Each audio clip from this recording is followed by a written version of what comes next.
ओम शांति। 7/11/2024। सुनते हैं आज के मधुर मुरली।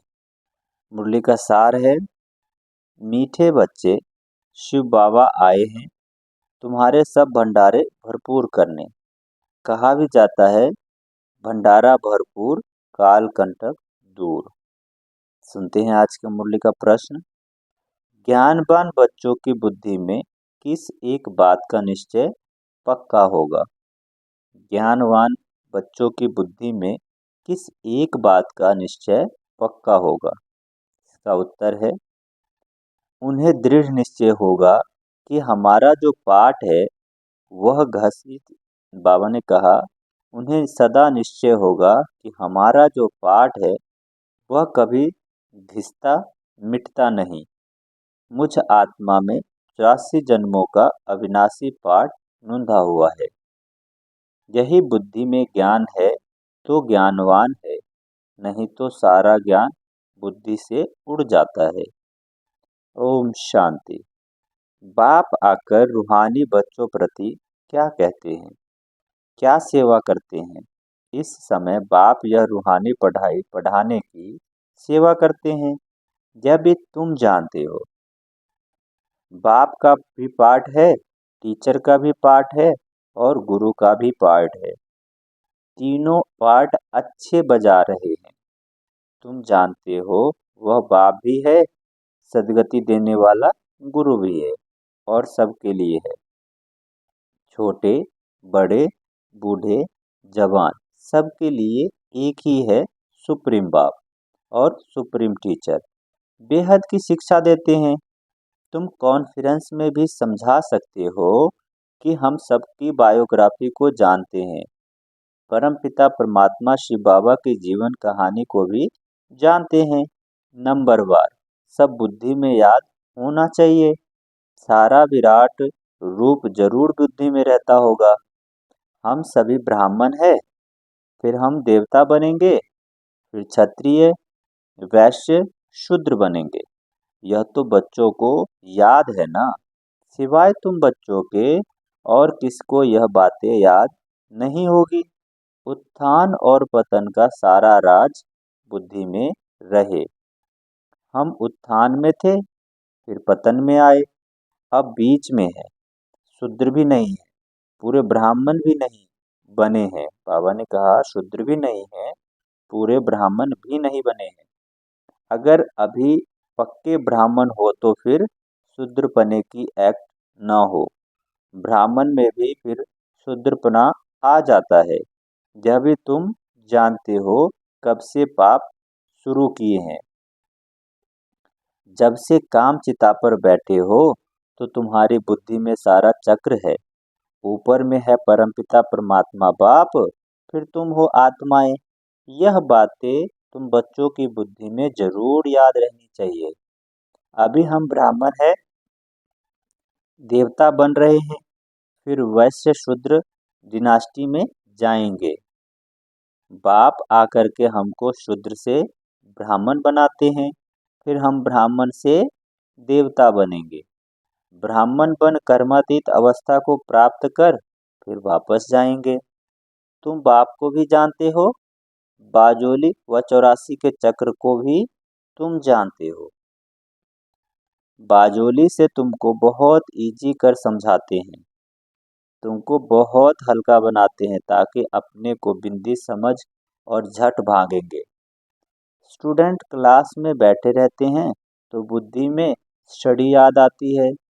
तुमको भी यह पढ़ाई याद रहनी चाहिए। अभी हम संगम पर है, फिर ऐसे चक्र लगाएंगे। यह चक्र सदैव बुद्धि में फिरता रहना चाहिए।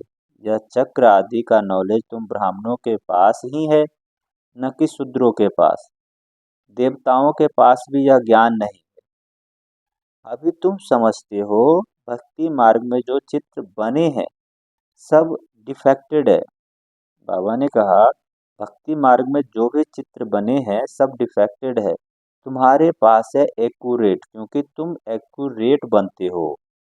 अभी तुमको ज्ञान मिलता है तब समझते हो भक्ति किसका कहा। बाबा ने कहा, तब समझते हो भक्ति किसको कहा जाता है। अभी हमें ज्ञान मिला है तो समझ में आता है कि भक्ति किसको कहा जाता है, ज्ञान किसको कहा जाता है। ज्ञान देने वाला, ज्ञान का सागर बाप अभी मिला है। स्कूल में पढ़ते हैं, एम ऑब्जेक्ट का मालूम तो पड़ता है ना। भक्ति मार्ग में तो एम ऑब्जेक्ट होता नहीं है। यह थोड़े ही तुमको मालूम था कि हम ऊंच देवी देवता थे फिर नीचे गिरे हैं। अब जब ब्राह्मण बने हो तब पता पड़ा है ब्रह्मा कुमार कुमारियां जरूर आगे भी बने थे। प्रजापिता ब्रह्मा का नाम तो बाला है। बाबा ने कहा प्रजापिता ब्रह्मा का नाम तो बाला है। प्रजापिता तो मनुष्य है ना। उनके इतने ढेर बच्चे हैं, जरूर एडॉप्टेड होने चाहिए। कितने एडॉप्ट हैं? बाबा ने कहा कितने एडॉप्टेड हैं? आत्मा के रूप में तो सब भाई भाई हो। अभी तुम्हारी बुद्धि कितनी दूर जाती है। तुम जानते हो जैसे ऊपर में स्टार्स खड़े हैं, दूर से कितने छोटे दिखाई पड़ते हैं। तुम भी बहुत छोटी सी आत्मा हो। आत्मा कभी छोटी बड़ी नहीं होती है। हाँ, तुम्हारा मर्तबा बहुत ऊंच है।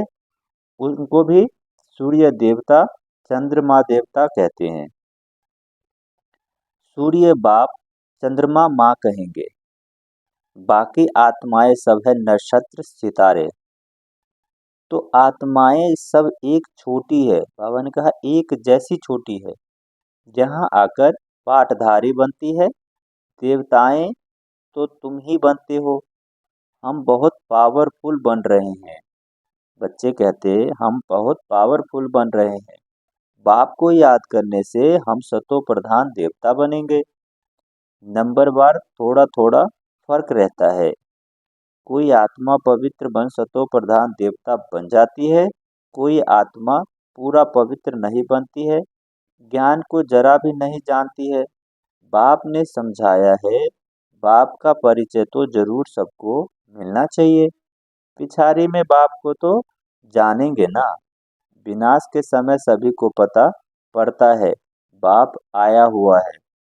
अभी भी कोई कोई कहते हैं भगवान जरूर कहाँ आया हुआ है, परंतु पता नहीं पड़ता।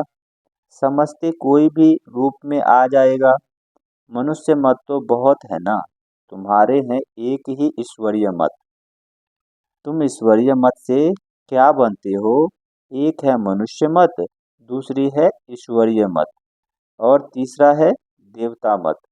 देवताओं का भी मत किसने दी? बाबा ने कहा देवताओं को भी मत किसने दी? बाप ने। बाप की श्रीमत है ही श्रेष्ठ बनाने वाली। श्री श्री बाप को ही कहेंगे, ना कि मनुष्य को। श्री श्री आकर श्री बनाते हैं। श्रेष्ठ से श्रेष्ठ बाप आकर हमको श्रेष्ठ बनाते हैं। देवताओं को श्रेष्ठ बनाने वाला बाप ही है। उनको श्री श्री कहेंगे। ये श्री श्री शब्द सिर्फ शिव बाबा के लिए है। बाप कहते हैं मैं तुमको ऐसा लायक बनाता हूँ। उन लोगों ने फिर अपने पर श्री श्री का टाइटल रख दिया है। सन्यासियों की बात कही बाबा ने कि सन्यासी अपने को श्री श्री के टाइटल अपने ऊपर रख दिया है। कॉन्फ्रेंस में भी तुम समझा सकते हो, तुम ही समझाने के लिए निमित्त बने हुए हो। श्री श्री तो है ही एक शिव बाबा, जो ऐसा श्री देवता बनाते हैं। तुम लोग शास्त्र आदि की पढ़ाई पढ़कर टाइटल ले लेते हो। तुमको तो श्री श्री बाप ही श्री, अर्थात बाबा ने कहा तुमको तो श्री श्री बाप ही श्री अर्थात श्रेष्ठ बना रहे हैं। यह है ही तमो प्रधान भ्रष्टाचारी दुनिया। भ्रष्टाचार से जन्म लेते हैं। कहाँ बाप का टाइटल, कहाँ यह पतित मनुष्य अपने ऊपर रखते हैं। सच्ची सच्ची श्रेष्ठ महान आत्माएं तो देवी देवता है ना। सतो प्रधान दुनिया में कोई भी तमो प्रधान मनुष्य हो न सके। रजो में रजो मनुष्य ही रहेंगे, ना कि तमोगुणी। वर्ण में वर्ण भी गाए जाते हैं ना। अभी तुम समझते हो, क्या समझते हो? आगे तो हम कुछ समझते नहीं थे, अब बाप आकर कितना समझदार बनाते हैं। तुम कितना बल धनवान बनते हो। शिव बाबा का भंडारा भरपूर है। शिव बाबा का भंडारा कौन सा है? अविनाशी ज्ञान रत्नों का। शिव बाबा का भंडारा भरपूर, कालकंटक दूर। बाप तुम बच्चों को ज्ञान रतन देते हैं। तुम बाबा ने कहा, बाप बच्चों को ज्ञान रतन देते हैं। खुद है सागर, ज्ञान रत्नों का सागर है। बच्चों की बुद्धि में बेहद में जानी चाहिए। इतनी करोड़ आत्माएं सब अपने अपने घर, अपने अपने शरीर रूपी तख्त पर विराजमान है। यह बेहद का नाटक है। इस तख्त पर विराजमान होती है आत्मा, इस तख्त पर विराजमान होती है। तख्त एक न मिले दूसरे से, अर्थात बाबा ने कहा एक का शरीर न मिले दूसरे से। सबके फीचर्स अलग अलग है, इनको कहा जाता है कुदरत। हर एक का कैसा अविनाशी पार्ट है। इतनी छोटी सी आत्मा में 84 का रिकॉर्ड भरा हुआ है। अति सूक्ष्म है, इससे सूक्ष्म वंडर कोई भी नहीं हो सकता। इतनी छोटी आत्मा में सारा पाठ भरा हुआ है, जो यहाँ ही पाठ बजाती है। सूक्ष्म में तो कोई पाठ बजाती नहीं है। बाप कितना अच्छी रीति समझाते हैं। बाप द्वारा तुम सब कुछ जान जाते हो, यही नॉलेज है। ऐसे नहीं सबको अंदर के जानने वाला। बाबा ने कहा, ऐसे नहीं कि सबको अंदर के जानने वाला है। यह नॉलेज जानते हैं बाबा, यह नॉलेज ना ऊंच पद पाते हो, यह भी समझ रहती है ना। बाप है बीज रूप, उनमें झाड़ के आदि मध्य अंत की नॉलेज है। मनुष्य ने तो लाखों वर्ष आयु दे दी है, तो ज्ञान आ न सके। अभी तुमको संगम पर यह सारा ज्ञान मिल रहा है। अभी तुमको संगम पर यह सारा ज्ञान मिल रहा है। बाप द्वारा तुम सारे चक्र को जान जाते हो।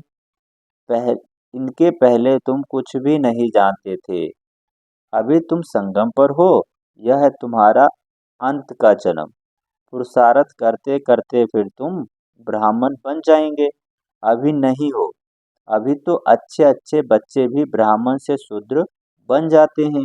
कहते हैं, इसको कहा जाता है माया से हार खाना। बाबा की गोद में हारकर रावण की गोद में चले जाते हैं। बाबा की गोद से हारकर रावण की गोद में चले जाते हैं। कहाँ बाप की श्रेष्ठ बनने की गोद, बाबा ने कहा, कहाँ बाप की श्रेष्ठ बनने की गोद, कहाँ भ्रष्ट बनने की गोद। सेकंड में जीवन मुक्ति, सेकंड में पूरी दुर्दशा हो जाती है। ब्राह्मण बच्चे अच्छी रीति जानते हैं कैसे दुर्दशा हो जाती है। अच्छा, मीठे मीठे सिक्के लदे बच्चों प्रति माता पिता बाप दादा का याद प्यार और गुड मॉर्निंग। रूहानी बाप की रूहानी बच्चों को नमस्ते। हम रूहानी बच्चों की रूहानी माता पिता बाप दादा को याद प्यार और गुड मॉर्निंग। सुनते हैं धारणा के लिए। मुख्य सार पहला है, बाप से जो अविनाशी ज्ञान रत्नों का अखुट खजाना मिल रहा है, उसे स्मृति में रख बुद्धि को बेहद में ले जाना है। इस बेहद नाटक में कैसे आत्माएं अपने अपने तख्त पर विराजमान है, इस कुदरत को साक्षी होकर देखना है। सुनते हैं दूसरा पॉइंट धारणा के लिए। सदा बुद्धि में याद रहे कि हम संगम युगी ब्राह्मण हैं। हमें बाप की श्रेष्ठ गोद मिली है। हम रावण की गोद में जा नहीं सकते। हमारा कर्तव्य है डूबने वालों को भी बचाना। बाबा ने कहा कि सदा बुद्धि में याद रहे कि हम संगम युगी ब्राह्मण हैं। हमें बाप की श्रेष्ठ गोद मिली है। हम रावण की गोद में जा नहीं सकते। हमारा कर्तव्य है डूबने वाले को भी बचाना। सुनते हैं आज के मुरली का वरदान। व्यर्थ संकल्प रूपी पिलर्स को आधार बनाने के बजाय सर्व संबंध के अनुभव को बढ़ाने वाले सच्चे स्नेही भव। व्यर्थ संकल्प रूपी पिलर्स को आधार बनाने के बजाय सर्व संबंध के अनुभव को बढ़ाने वाले सच्चे स्नेही भव। माया कमजोर संकल्प को मजबूत बनाने के लिए बहुत रॉयल पिलर्स लगाती है। बार बार यही संकल्प देती है कि ऐसा तो होता ही है, बड़े बड़े भी ऐसा करते हैं, अभी संपूर्ण तो नहीं है, जरूर कोई न कोई कमजोरी तो रहेगी ना, रहेगी ही। यह व्यर्थ संकल्प रूपी पिलर्स, बाबा ने कहा यह संकल्प रूपी पिलर्स जो है व्यर्थ की, कमजोरों की और मजबूत कर देती है। व्यर्थ संकल्प रूपी पिलर्स कमजोरी की मजबूत कर देती है। अब ऐसे पिलर्स का आधार लेने के बजाय सर्व संबंधों के अनुभव को बढ़ाओ। साकार रूप के साथ का अनुभव करते सच्चे स्नेही बनो। सुनते हैं आज की मुरली का स्लोगन। संतुष्टता सबसे बड़ा गुण है, जो सदा संतुष्ट रहते हैं वही प्रभु प्रिय, लोकप्रिय व स्वयं प्रिय बनते हैं। संतुष्टता सबसे बड़ा गुण है, जो सदा संतुष्ट रहते हैं वही प्रभु प्रिय, लोकप्रिय व स्वयं प्रिय बनते हैं। अच्छा, ओम शांति।